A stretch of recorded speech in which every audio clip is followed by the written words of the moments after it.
Assalamualaikum warahmatullahi wabarakatuh. Allahumma sholli ala Sayyidina Muhammad wa ala ali Sayyidina Muhammad. Pemirsa yang dirahmati Allah, marilah kita simak ceramah dari Ustadz Adi Hidayat dengan tema Jangan pernah mengagungkan dunia terlalu dalam.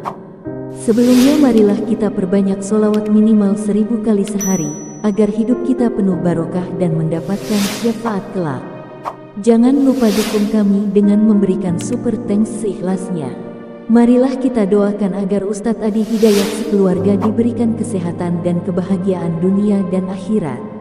Amin ya robbal alamin. Bismillah.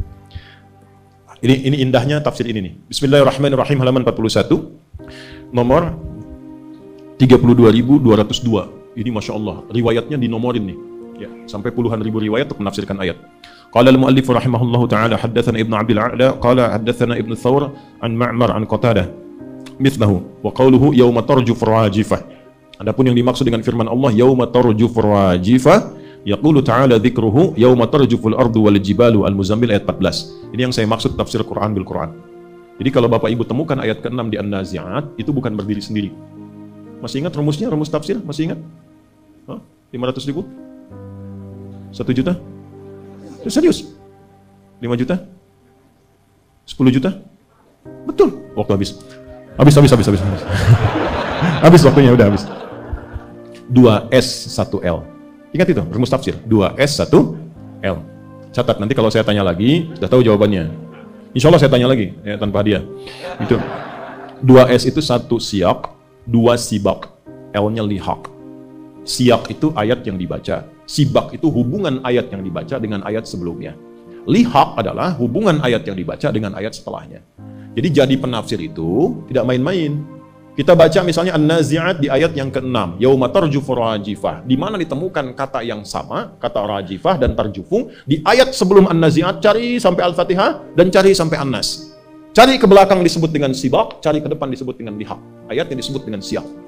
Itulah menafsirkan Al-Quran begitu. 6.236 ayat dicari ke semua korelasinya. Itu adalah tafsir ayat dengan ayat. Jelas? Nah, tafsir ayat ini juga bisa diketahui dengan penjelasan di Al-Muzammil ayat yang ke-14. Ya. Yauma tarjuful ardu wal jibal. Nanti yang sering diperebutkan dunia nih, kadang-kadang sengketa dan sebagainya. Yang disengketakan itu sudah hilang habis semua, bahkan hancur.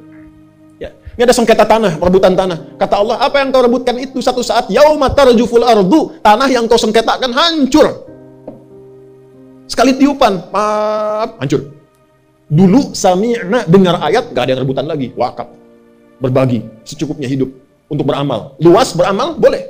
Tak mampu beramal, dia bagi.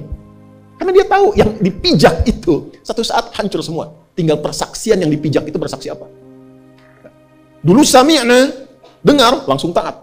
Sekarang, yauma tarjufu, begitu kemudian, maaf ya, ditiupkan sasakala. Sekarang pembuktian, sekarang, kekinian, NASA kan sudah menemukan semacam trompet yang pernah saya gambarkan dulu kan. Semacam trompet sasakala itu. Dan kita kan ada di ruang itu. Begitu suara keluar dari sifat yang seperti trompet itu, boom, hancur semua. Ayatnya sudah dibuktikan dari 15 abad yang lalu, sekarang sudah ada pembuktian secara ilmiahnya. Masa belum yakin juga? Maksudnya gini, gak usah rebutan dunia. Kalau ada orang naik jabatan, nggak usah iri, nggak usah dengki. Ya, jangan cari manuver-manuver untuk menjatuhkan orang lain. Karena pasti Allah tempatkan itu ada hikmah di dalamnya. Doa yang baik-baik, ya Allah berikan keberkahan di jabatannya. Ya Allah berikan kenyamanan, kebaikan untuk dunia akhiratnya. Berikan hidayah kepadanya. Itu yang dilakukan. Ya Allah nggak pantas dia ada di situ, jatuhkan dia besok ya Allah. Doa apa? Nggak boleh. Nggak boleh. Doakan, doakan. Karena pasti ada hikmah. Ada orang kaya, doakan. Nanti dengan doa itu kembali ke kita keberkahannya. Kalau dipandang kita mampu mengolah harta, nanti datang. Nggak percaya silahkan, datang tiba-tiba tawaran, pekerjaan apa. Demi Allah saya katakan, jaga. Allahu Akbar, hati itu jaga betul. Yang baik-baik aja. Nanti lebih tenang hidupnya begitu. Lebih tenang. Yang bahaya itu yang nggak tenang, kaya nggak tenang, itu semua dikerjakan. Maksiat dikerjakan, minum dikerjakan, narkoba dilakukan. Karena nggak tenang hatinya Pak. Dan nggak berkah itu. Jadi yang banyak pun karena nggak berkah, rasanya nggak ada. Capek sendiri, kerja lagi, cari lagi, pikirin lagi. Nggak sempat sholat, nggak sempat baca Quran. Yang paling parah, harta yang dihasilkan, dia bahkan tidak menikmati. Itu yang paling bahaya. Jadi ayat ini ingin memberikan kesan bahwa ketika masuk ke ayat 6 dan seterusnya, jangan pernah mengagungkan dunia terlalu dalam. karena itu akan mencelakakan Anda dan mengantarkan pada jurang yang tiada tepinya sampai kiamat tiba.